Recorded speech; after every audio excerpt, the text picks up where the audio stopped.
ሰላም ጤና ይስጥልን እንዴት ናችሁ? ዶክተር አሸናፊ ነኝ። ዛሬ ይዤላችሁ የመጣሁት ስለ መመረዝ ነው ወይም ደግሞ ፖይዝኒንግ የሚባለው ነገር እናያለን ማለት ነው። እንግዲህ በዚህ ቪዲዮ የምናየው ፖይዝኒንግ ምንድን ነው ወይም ደግሞ መመረዝ ምንድን ነው? እንዴት ነው? ምን አይነት እንትኖች ናቸው ሊያመጡ የሚችሉት? ምንድን ነው የመጀመሪያ እርዳታ ማድረግ ያለብን አንድ ሰው ከተመረዘ ምንድን ነው ማድረግ ያለብን? እንደዛውም ደግሞ አይነቶቹን ምን አይነት የመርዝ አይነቶች እንዳለና እንዴት ነው መከላከል ወይም ደግሞ ፕሪቨንት ማድረግ የምንችለውን ነገር በዚህ ቪዲዮ እናያለን ማለት ነው። እንግዲህ አንድ ሰው ተመረዘ ወይም ደግሞ መርዝ ፖይዝኒንግ የሚባለው ነገር የሆነ ሃርምፉል ኬሚካል ወይም ደግሞ ሰብስታንስ ወደ ሰውነታችን ገብቶ ኤዘር ጉበታችን ሊሆን ይችላል፣ ኩላሊት ሊሆን ይችላል፣ አይምሯችንም ሊሆን ይችላል አፌክት አድርጎ እኛን ሊጎዳ ወይም ደግሞ ህመም ውስጥ የሚጥለን ከሆነ የሆነ ሰው ተመረዘ ማለት ነው። እና መርዝ ማለት ወይም ደግሞ ፖይዝኒንግ ማለት እሱ ነው። እንግዲህ ብዙ አይነቶች ይኖራሉ። እንግዲህ የመርዝ አይነቶች ይኖራሉ። አንዱ የሚዋጥ አይነት መርዝ ነው። እንደዛውም ደግሞ ሁለተኛው በአፍንጫ የሚገባ ወይም ደግሞ ኢንሄል አድርገን የምንወስዳቸው እና እንደዛውም ደግሞ ቆዳ ላይ ተደፍቶ ቆዳችን የሚጎዳ ወደ አይን ገብቶ አይንን የሚጎዳ አይነቶች ብዙ አይነቶች ይኖራሉ። እና ስፔሻሊ አሁን የሚዋጥ አይነቶች ስፔሻሊ መድኃኒቶች ሊሆኑ ይችላሉ። መድኃኒት ኦቨርዶዝ ከተወሰደ ስፔሻሊ ለአይምሮ የሚወሰደው መድኃኒቶች ለኩላሊት፣ ጉበት እና ግፊት ምናምን ተብሎ የሚወሰደው መድኃኒቶች እንዲህ አይነት መድኃኒቶች እንደዛውም ደግሞ ፓራስታሞልን ጨምሮ በብዛት ከተወሰደ ሰውን ሊጎዳ ይችላል ማለት ነው። እንደዛውም ደግሞ ወደ አፍንጫ የሚገባ የሚችለው ነገሮች እና ከሰል ለምሳሌ ወይም ደግሞ ካርቦን ሞኖክሳይድ ፖይዝኒንግ የሚባለው ከሰል ጭሱ በአፍንጫ ገብቶ ሊጎዳን ይችላል ማለት ነው። እንደዛውም ደግሞ ከተለያየ አይነት ፋብሪካ የሚወጣው ጭሶች ሊሆኑ ይችላሉ። እነኚህ በአፍንጫችን ገብቶ ሊጎዱን ይችላሉ ማለት ነው። ቆዳ ላይ የሚደፋ አሲዶች ሊሆኑ ይችላሉ። ቆዳን ሊጎዳ የሚችለው ከኢንዱስትሪ የሚወጣ ኬሚካሎች ቆዳችን ላይ ከተደፋ ሊጎዳን ይችላል ማለት ነው። እንደዛውም ደግሞ በኢንጀክሽን ሰውነታችንን ወግቶ ሊገቡ የሚችሉ እነ እባብ አይነት ሊሆኑ ይችላሉ። ስኮርፒዮን ወይም ደግሞ ጊንጥ የሚባለው እንደዛውም ደግሞ ኢንጀክት የሚደረገው መርፌዎች መድኃኒቶች ወደ ደም ስር የሚገቡ መርፌዎች በብዛት ከተወሰደ በእንዲህ አይነት ሲቹዌሽን ሰውነታችን ሊመረዝ ይችላል ማለት ነው። እንግዲህ ይህንን ነገር ሊያመጣ የሚችሉ በጣም ብዙ አይነት ነገሮች ይኖራሉ። ስፔሻሊ በእኛ ሀገር አንድ ሰው መድኃኒቱን ህፃን የሚደርስበት ቦታ ላይ ማስቀመጥ አንደኛው ትልቁ ኮዝ ነው ወይም ደግሞ ምክንያት ነው የሚባለው። እንደዛውም ደግሞ ሌላኛው ኮዝ ቤት የምናጸዳበት ኬሚካሎች ወይም ደግሞ አሲድ የምናስቀምጥበት ቤት ውስጥ የምናስቀምጠው ከሆነ እንደዛውም ደግሞ የምግብ መመረዝ ሊሆን ይችላል። መሽሩም የሚባለው የምግብ አይነት ወይም ደግሞ መርዛማ የሆነ መሽሩም ሊሆን ይችላል።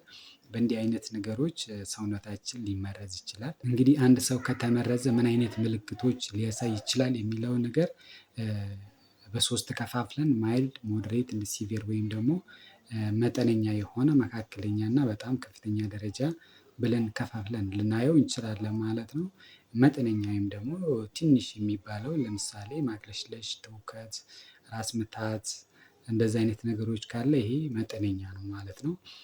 መካከለኛ የሚባለው ነገር ትንሽ ለጊዜው ኮንፊውዝድ የመሆን አይነት ሊሆን ይችላል። አረማመዳችን ትክክል ላይሆን ይችላል። እንደዛውም ደግሞ ልብ ምታችን እና አተነፋፈሳችን ትክክል ካልሆነ ይሄ መካከለኛ ነው ማለት ነው። እንግዲህ ከፍተኛ ደረጃ ከተባለ ማንቀጥቀጥ ወይም ደግሞ ራስን መሳት ሊሆን ይችላል። ኮማ ውስጥ መግባት እንደዛውም ደግሞ የልብ ምት መዛባት ሊሆን ይችላል። ራስን መሳት እንዲህ አይነት ነገሮች ካለ በጣም ከፍተኛ ነው ማለት ነው። ከዛ ደግሞ መጀመሪያ እርዳታ የሚባል ነገር አለ። ምንድነው? አንድ ሰው ከተመረዘ ምንድነው ማድረግ ያለብን? መጀመሪያ ላይ ሰውየውን ማረጋጋት ነው። ከዛ ያው እኛን ሊጎዳ የሚችሉ ነገሮችን ቼክ ማድረግ አለብን። ከዛ ሰውየውን ወይም ደግሞ ሰውን ኮንሺየስ ወይም ደግሞ የሚሰማ ከሆነ ማረጋጋት በጣም ጥሩ ነው። ሁለተኛ ላይ መደወል ነው ያለብን ወይ ወደ አምቡላንስ ሊሆን ይችላል። ወደ ቅርብ የሆነ ሰው ወይም ደግሞ እንትን መደወል አስፈላጊ ነው። ሶስተኛው ደግሞ የመርዙ አይነት መለየት ነው። ስፔሻሊ ውጦ ከሆነ መድኃኒት ውጦ ከሆነ አንደኛ ሰውየው ቮሚት እንዲያደርግ እንዲያስመልስ ማድረግ የለብንም። ወተት መስጠት የለብንም። ውሃ ምንም ነገር መስጠት የለብንም ማለት ነው። በአፍንጫ ገብቶ ከሆነ የተወጣጠረ ልብስ ካለ እሱን መከፋፈት ያስፈልጋል። ከዛ ንፋስ ወዳለበት መውሰድ አለብን ማለት ነው። እንደዛውም ደግሞ ቆዳ ላይ ተደፍቶ ከሆነ እዛ አካባቢ ያለው ልብስ እንዳለ ማውጣት ወይም ማውለቅ አለብን። ውሃው ቢያንስ ከ15 እስከ 20 ደቂቃ ራሱ ላይ ማፍሰስ ነው ያለብን ማለት ነው። እንደዛውም አይናችን ላይም ተረጭቶ ከሆነ መርዙ ለ15 እስከ 20 ደቂቃ ውሃውን አይናችን ላይ ቀጥታ ማፍሰስ ነው ያለብን። ስፔሻሊ ስናፍስስ ውሃውን ከአንዱ አይን ወደ ሌላኛው አይን ውሃው መሄድ የለበትም ማለት ነው። የግራ ከሆነ የግራውን ብቻ ወደ ታች ዝቅ አድርገን ማጠብ አለብን ማለት ነው። ማፍሰስ አለብን ወደዚህኛው አይን መግባት የለበትም ማለት ነው ስናጥበው። ሶ ምንድነው ማድረግ የሌለብን? አንድ ሰው ከተመረዘ አንደኛ እንዲያስመልስ እኛ ማድረግ የለብንም። ወተት የተለያየ አይነት ውሃ በጨው ምናምን አድርገን አልኮል ምናምን መስጠት የለብንም። ቅርብ ወደሆነ ሆስፒታል መውሰድ መቻል አለብን። እንዴት ነው መከላከል ያለብን የሚለው ነገር ስፔሻሊ ህፃናት የሚደርስበት ቦታ ላይ መድኃኒቶችን ወይም ደግሞ እንዲህ አይነት መርዞችን ማስቀመጥ የለብንም ማለት ነው። ሁለተኛ ደግሞ የራሱ የሆነ እቃ ኦሪጅናል ኮንቲነር ማስቀመጫ ውስጥ ነው መቀመጥ ያለበት። ለምን ሰውን ሊሸውድ ስለሚችል ኦሪጅናል እቃ ውስጥ ነው መቀመጥ ያለበት። እንደዛውም ደግሞ እነ ኬሮሲን ወይም ደግሞ ጋዝ የሚባለው ነገሮችን በረኪና ሊሆን ይችላል። ስለዚህ ሰው የሚጠጣበት ነገር እቃ ውስጥ ማስቀመጥ የለብንም። ለምን ሰውን ሊሸውደው ስለሚችል ማለት ነው። ከዛ ሌብሉን እዛ ላይ የተጻፈውን ነገር ኤክስፓየር ዴት ኤቭሪቲንግ እያንዳንዱን ነገር ማንበብ ያስፈልጋል ማለት ነው። ስለዚህ ኪ ሜሴጅ ምንድነው? ከዚህ ያው እኔ ማውራት የፈለኩት ነገር ያው ስለ ፖይዝኒንግ ወይም ደግሞ መመረዝ ነው። እንግዲህ ብዙ አይነት የመርዝ አይነቶች አለ።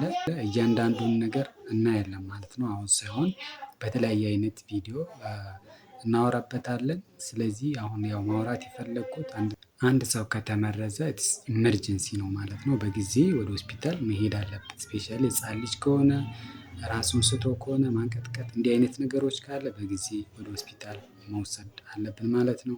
ሌላኛው መርዝ የወሰደውን ሰው እንዲያስመልሰው ማድረግ የለብንም ማለት ነው። እንደዛውም ደግሞ የተመረዘውን እቃ ያንን ሰው የጠጣበትን እቃ ወይ ይዘን ሆስፒታል መምጣት አለብን። ለምን ማርከሻ ሊኖር ይችላል አንዳንዴ የመጠጥ ለመርሱ። ስለዚህ እቃ ይዞ መምጣት አስፈላጊ ነው ማለት ነው። እና በጊዜ እንዲህ አይነት ነገሮችን ማየት ያስፈልጋል። ስለዚህ ይሄ ቪዲዮ ከተመቻችሁ ላይክ እንደዛውም ደግሞ ሼር በማድረግ ተባበሩን። ቪዲዮውን ደግሞ ቻናሉን ደግሞ ሰብስክራይብ አድርጉ እንዲህ አይነት ቪዲዮ እንዲደርሳችሁ። ለዛሬ ያለኝ ይሄ ነው። አመሰግናለሁ።